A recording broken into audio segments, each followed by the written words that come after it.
Bonjour, ravi de vous retrouver après un petit moment d'absence et je vous retrouve donc aujourd'hui pour vous parler de la prochaine pleine lune qui aura lieu le 27 août à 10h17, c'est pour l'heure de Paris. Alors comme vous le voyez, cette nouvelle lune aura lieu dans le signe de la Vierge.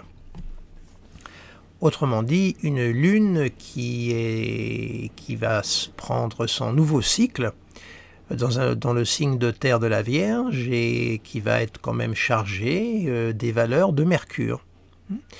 Alors le signe de la Vierge, est-il nécessaire de le rappeler? C'est un signe de terre, il est mutable. Sa planète, comme je viens de vous le dire, c'est Mercure.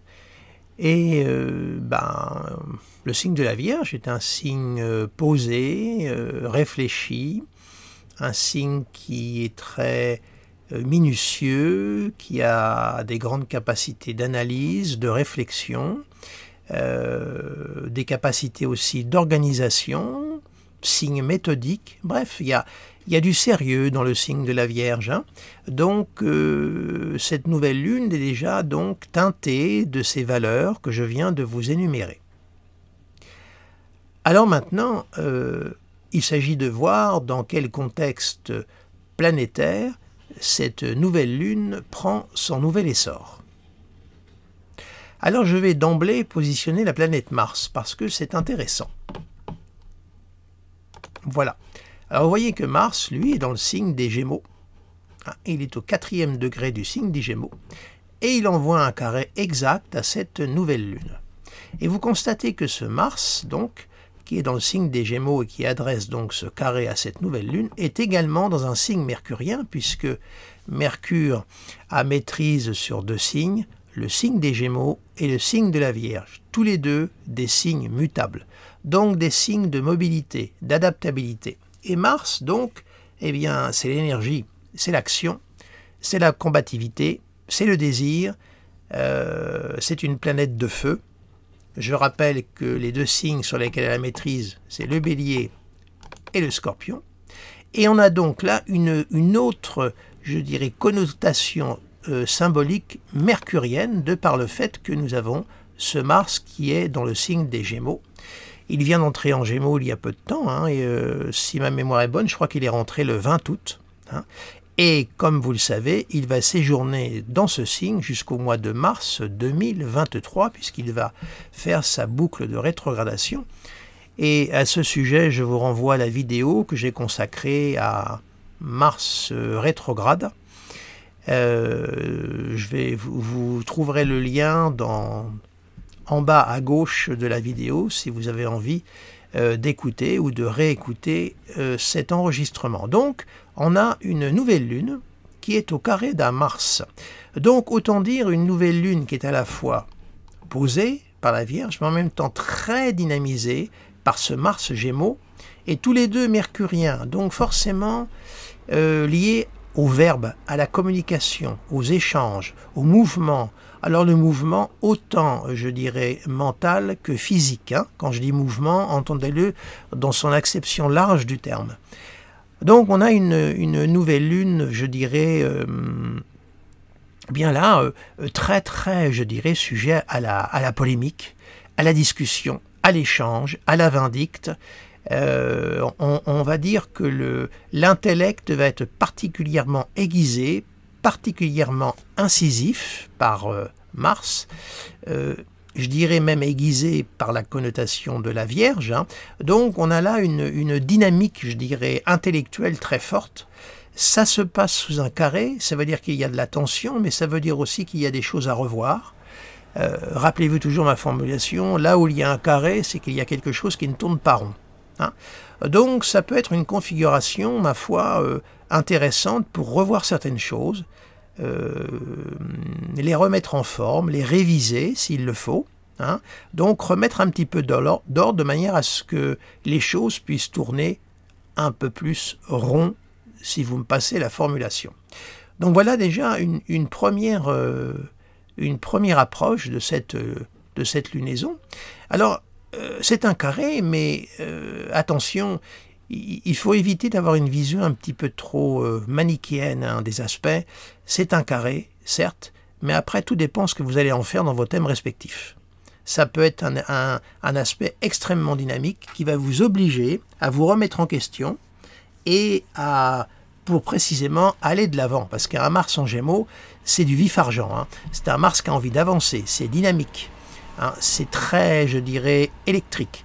Donc ça peut être une nouvelle lune pour vous, je dirais, qui peut marquer un démarrage ou tout au moins une prise de conscience hein, sur certains éléments de votre vie ou de ce que vous avez à faire, que vous avez plus ou moins reporté, vous avez hésité à les faire, ben ça peut être le moment de mettre tout ça en route. Alors on va continuer cette exploration. Eh bien écoutez, puisque cette lunaison est sous le sceau de Mercure, hein, vous m'avez compris pourquoi, eh bien on va positionner maintenant Mercure, le gouverneur de cette lunaison et de Mars, et de cet aspect. Et Mercure, lui, est dans le signe de la Balance. Et vous voyez que ce Mercure est en train de former un trigone appliquant à Mars. C'est le seul aspect qu'il forme pour l'instant, hein, dans cette lunaison. Alors on a un Mercure en Balance, relié à Mars, donc c'est plutôt un Mercure dans un signe d'air, hein, puisque le signe de la Balance est un signe d'air, et sa planète c'est Vénus. On a un Mercure donc en Balance, donc un désir aussi d'établir un équilibre, de mettre de l'ordre, mais d'une façon beaucoup plus, je dirais, si vous voulez, Mercure Balance, c'est pas un Mercure vindicatif. C'est un Mercure qui a besoin d'harmonie, qui a besoin d'équilibre, et qui va faire tout pour arriver à parvenir à cet équilibre. C'est un Mercure qui est quand même sous les auspices de Vénus. Hein. Donc un Mercure qui est quand même créatif. Un Mercure qui est très lié à la vie sociale, aux échanges, à la concorde. Il est relié à Mars, donc il est très dynamique, ce Mercure, au trigone de Mars. Il est très actif. On a là un échange en signe d'air, donc on a ce Mercure qui gouverne la nouvelle lune et qui gouverne Mars en Balance, en bel aspect de Mars. Hein, vous me suivez au niveau des jeux des maîtrises. On a donc là un Mercure qui est plutôt, je dirais, positif. Alors évidemment, dans les thèmes de chacun, hein, c'est à vous de le positionner et de voir les aspects qu'il va faire dans vos thèmes, hein, évidemment.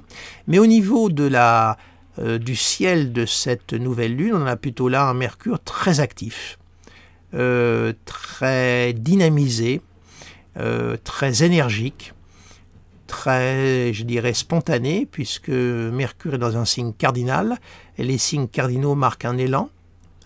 Donc, alors évidemment, ce Mercure en Balance, il est bon pour la vie relationnelle, la vie créative, hein, parce que c'est un Mercure qui est quand même sous la gouverne de Vénus. Hein. Il est bon donc pour tout cet aspect, on va dire, créatif, social, la vie amicale également, et également la vie amoureuse. Alors, puisque ce Mercure est dans le signe de la Balance et qu'il est sous la maîtrise de Vénus, eh bien, on va positionner Vénus.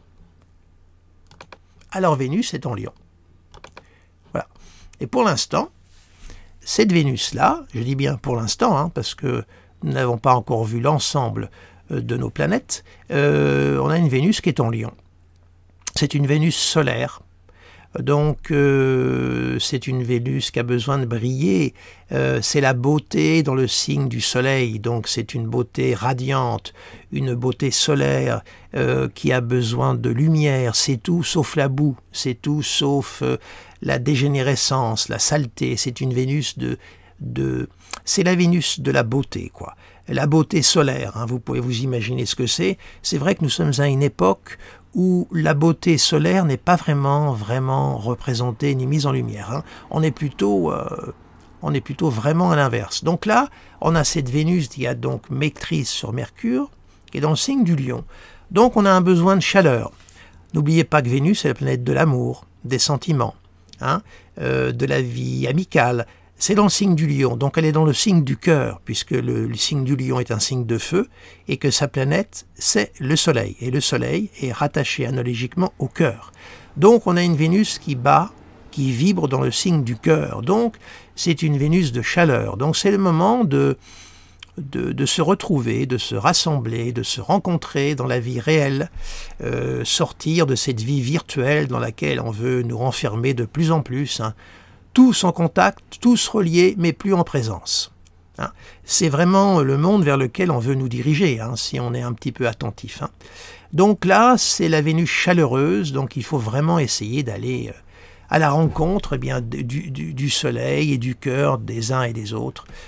On a une très très belle Vénus, hein, qui en plus tient sous ses rênes Mercure, qui marque également les liens. Hein. N'oublions pas que Mercure, c'est la planète de la relation, du verbe, hein, et des échanges. Alors, on va continuer dans cette exploration et on va positionner Jupiter, qui est la plus rapide des planètes lentes. Alors, Jupiter, lui, dans Poisson, en Bélier, pardonnez-moi, il est à 7 degrés du signe des Béliers actuellement. Il est au sextile de Mars, c'est un sextile appliquant, puisqu'au fur et à mesure, Mars va former le sextile exact. Il est dans l'opposition de Jupiter, opposition de Mercure, pardonnez-moi, Jupiter est opposé à Mercure, une opposition appliquante aussi, parce qu'au fur et à mesure de l'avancée de Mercure, l'opposition va devenir exacte. Alors là, on a, je dirais, je dirais que la sortie de cette opposition, vous voyez, Jupiter-Mercure, passe par Mars, puisque Mars est également au sextile de Jupiter, vous me suivez, hein, voilà.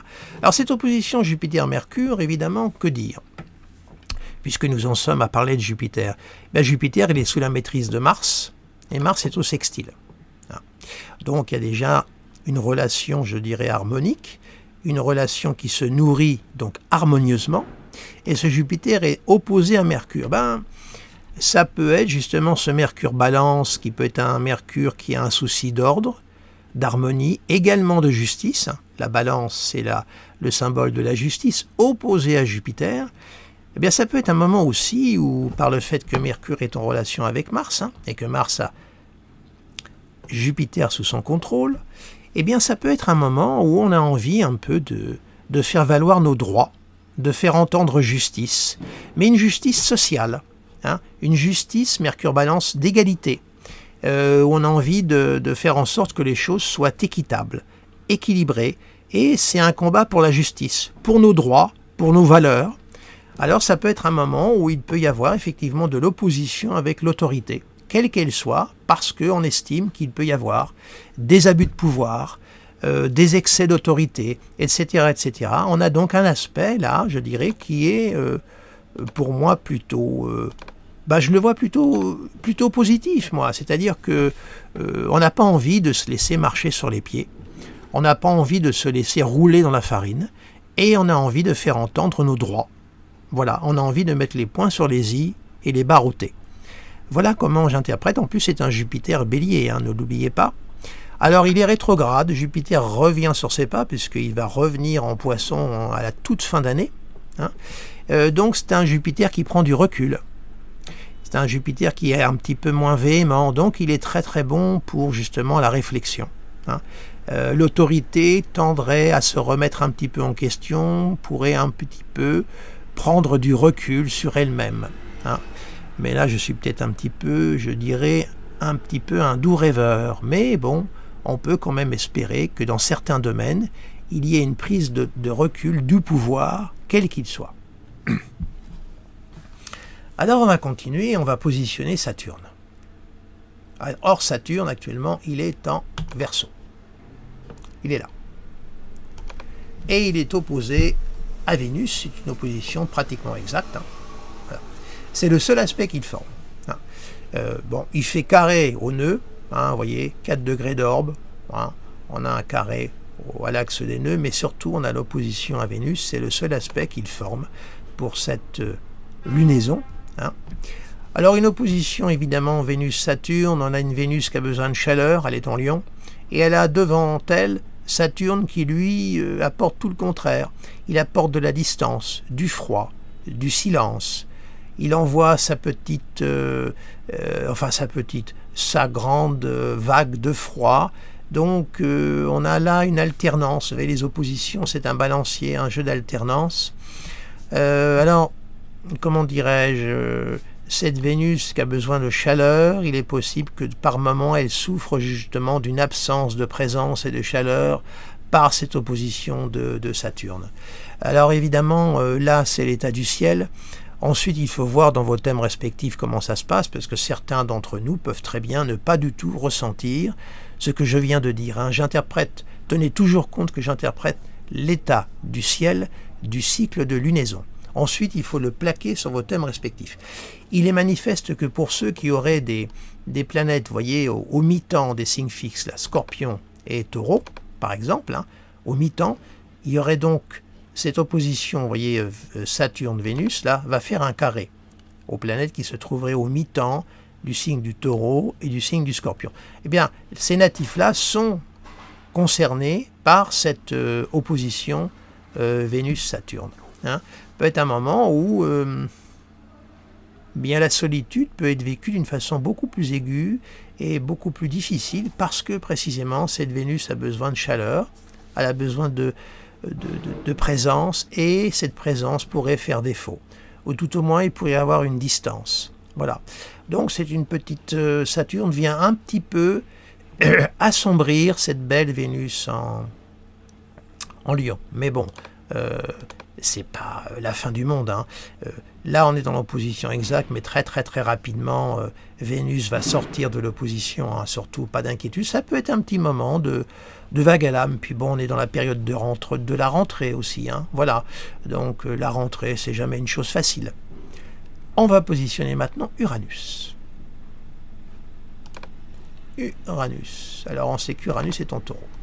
Et justement, il est justement au double carré de cette fameuse opposition Vénus-Saturne. Il est juste là. C'est Uranus.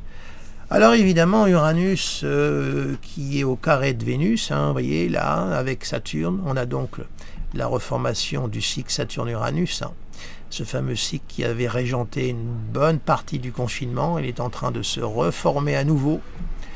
Donc, méfions-nous de ce qui peut se passer encore. Hein. Il peut y avoir, est-ce qu'il va y avoir encore des restrictions, entre guillemets, de liberté? Est-ce qu'on va être encore un petit peu contraint J'espère qu'on ne va pas revenir à un port du masque encore obligatoire dans les lieux publics, etc. etc. Et j'espère que ce nouveau cycle Saturne-Uranus va jouer plus sur un plan psychologique que sur un plan événementiel. Partant du fait que l'événementiel a forcément un impact sur le psychologique, il va sans dire. Mais pour revenir à notre thématique d'aujourd'hui, c'est-à-dire la nouvelle lune, on voit que Uranus, lui, on voit un carré aussi à Vénus. Voilà, donc ça peut être un moment effectivement où... Alors, qu'est-ce que je pourrais dire? Attention aux décisions d'ordre sentimental, amical, relationnel, contrat que vous pourriez prendre durant cette période-là, surtout pour les signes fixes. Évitez autant que faire se peut, laissez passer du temps. Vénus est une planète rapide, laissez passer du temps, ne prenez pas de décision durant cette période-là. Hein. Laissez passer une dizaine de jours. Franchement, attendez jusqu'au 7-8 septembre, tranquillement, mais surtout ne prenez pas de décision. Ne vous laissez pas emporter par l'impulsivité uranienne. Surtout que Vénus a maîtrise sur Uranus. Hein, on a un Uranus dans le signe du Taureau. Et le Taureau, c'est également le signe de Vénus. D'accord ? Donc, essayez de prendre du recul surtout. Hein, d'accord ? Ne vous laissez pas trop emporter. Voilà ce que je peux dire. Alors, maintenant, on va positionner Neptune, qui est en Poisson. Alors, on a une opposition qui est une opposition dissociée à Mercure. Franchement, opposition qui est vraiment en train de se défaire, donc j'en tiens absolument pas compte. Voilà, je ne vais pas vous l'interpréter. Certes, on a quand même 7 degrés d'orbe, donc on peut dire qu'il y a un flou qui règne, il y a encore un climat d'incertitude, de flottement, bref, c'est vrai, mais ça se passe dans des signes d'éléments complètement incompatibles. Hein. N'oubliez jamais que les oppositions, ça marche par axe. Signe de terre, signe d'eau, signe de feu, signe d'air. Autrement dit, des éléments qui se nourrissent les uns des autres. Et là, on a une opposition dissociée qui est en voie d'être séparante. Donc attention aux décisions qu'on pourrait prendre, pas de hâte, prendre un petit peu de recul. Écoutez, si vous avez une décision à prendre, attendez la semaine prochaine. Voilà, parce que la semaine prochaine, Mercure aura bien avancé et il sera complètement sorti de l'opposition un peu nébuleuse de Neptune. Voilà. Surtout que Neptune, actuellement, il est plutôt fort parce qu'il est dans son signe de prédilection, le Poisson. Hein. Mais voilà le seul aspect que fait Neptune. Et puis maintenant, on va positionner le dernier, et pas des moindres, on va positionner Monsieur Pluton, qui est en Capricorne. Voilà, il est ici. Et voilà les aspects qu'il fait. Il est au sextile de Neptune. Alors ça, c'est un aspect vraiment qui joue vraiment sur le plan mondial, et à mon avis, c'est l'aspect qui empêche que le monde bascule dans la folie totale. Voilà. Il y a quand même Neptune qui apporte sa note, on va dire, humaine, une note d'apaisement. Alors certes, Neptune, ça peut marquer le débordement, mais c'est jamais un débordement belliqueux, Neptune. Alors on sait que Neptune en Poisson peut favoriser tout ce qui est lié à la Russie aussi. Hein. Donc on voit qu'il y a quand même cet aspect Pluton-Neptune là qui est très ambigu par rapport au conflit russe-Ukraine. Mais en même temps, sur un plan général, ça empêche le monde de basculer dans la folie totale. C'est un sextile. Le sextile est un aspect mercurien et vénusien pour moi, donc il n'est pas en soi belliqueux. Donc on arrive toujours à trouver au dernier moment une issue pour éviter d'en arriver à une catastrophe épouvantable par ce Pluton. Et puis on voit que pour cette lunaison, il est relié à Mercure. Alors là aussi, c'est un trigone dissocié hein, qui va très très vite se défaire. Là aussi, je l'interprète moyennement, mais tout au moins, écoutez, ce Mercure au trigone de Pluton, partant du fait que Mercure maîtrise la nouvelle lune, bien, c'est un Mercure qui nous permet d'aller vers l'approfondissement des choses. Pluton, c'est le gardien des grands mystères, c'est le grand alchimiste, il ne faut pas l'oublier quand il est bien vécu. Il nous permet de décrypter, de comprendre, d'élucider. Il faut surtout ne pas perdre de vue ces aspects symboliques de Pluton. Hein. Ce n'est pas uniquement la boue, la dégénérescence, la terreur, la plutocratie, le pouvoir noir, c'est aussi une planète qui nous permet justement de transmuter tout ça et d'aller au-delà. Bon, tout dépend après à quel niveau on vit Pluton dans nos vies et au niveau collectif. Et là, on a un aspect harmonique Mercure-Pluton, donc pour ceux d'entre vous qui s'adonnent à des disciplines de réflexion métaphysique, psychanalytique, psychologique, de la connaissance de soi, eh bien, je dirais que c'est une belle configuration pour approfondir et puis continuer vos explorations et vos études. Alors, on va maintenant regarder la globalité du ciel de cette nouvelle lune. Voilà, un petit peu la belle toile d'araignée que nous avons sous les yeux. Hein. Donc, on voit qu'en termes... Si on raisonne en termes d'énergie, vous voyez, avec les aspects, si on les prend, on se positionne en termes d'énergie. C'est une autre approche, hein, ce sont des énergies qui sont envoyées. Bon, bien on voit qu'il y a là, c'est vrai qu'il y a beaucoup plus des énergies rouges et noires que des énergies bleues et vertes. Mais, vous voyez là, on a des figures, hein, pour ceux qui s'adonnent à l'astrologie des figures, ils peuvent s'amuser parce que là on en a des belles. Hein. Je ne vais pas les énumérer parce que j'ai peur de dire des âneries, parce que c'est un aspect de l'astrologie que je ne maîtrise pas vraiment. Mais là, vous voyez, on a quand même des oppositions qui trouvent leur résolution. Vous voyez, regardez. L'opposition Jupiter-Mercure trouve sa résolution dialectique, comme je dis, par Mars. Et l'opposition Mercure-Neptune trouve sa résolution dialectique par Pluton. Vous voyez, il y a des sorties. Donc c'est pour ça que je dis que c'est plutôt une nouvelle lune. Si elle est à couteau tiré par Mars, il y a quand même du relais pour arriver à contrôler les choses et faire en sorte que cette configuration, qui peut avoir un côté belliqueux, hein, cette nouvelle lune au carré de Mars, hein, vous savez que Mars en Gémeaux, c'est le côté on titille, on pique là où ça dérange. Hein. C'est un petit peu la guêpe qui vient vous piquer. Hein. Donc il y a un petit côté, on cherche les noises, on titille. Il y a un côté polémique. Mais en même temps, cette polémique-là peut être contrôlée et peut, je dirais, déboucher, ma foi, sur des choses constructives. Hein. Tout dépend après comment on va se positionner les uns et les autres, et tout dépend également ce que le ciel que vous voyez là fait sur votre propre carte du ciel à vous.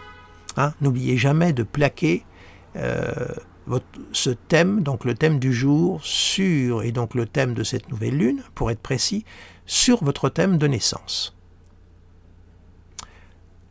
Voilà, eh bien écoutez, alors, vous voyez, j'ai oublié de vous dire qu'on a toujours quand même Uranus qui est conjoint à l'axe des nœuds, hein, vous voyez là, hein, et on a tendance à aller vers le nœud nord, qui est Uranus, qui est la planète de la réforme, de la révolution, de la transformation, hein, c'est vrai, qu'il y a une attraction vers cela. Hein. Bien écoutez, voilà, je vais cesser mon exploration de cette nouvelle lune qui aura lieu donc le 27 août à 10h17 pour Paris, je précise.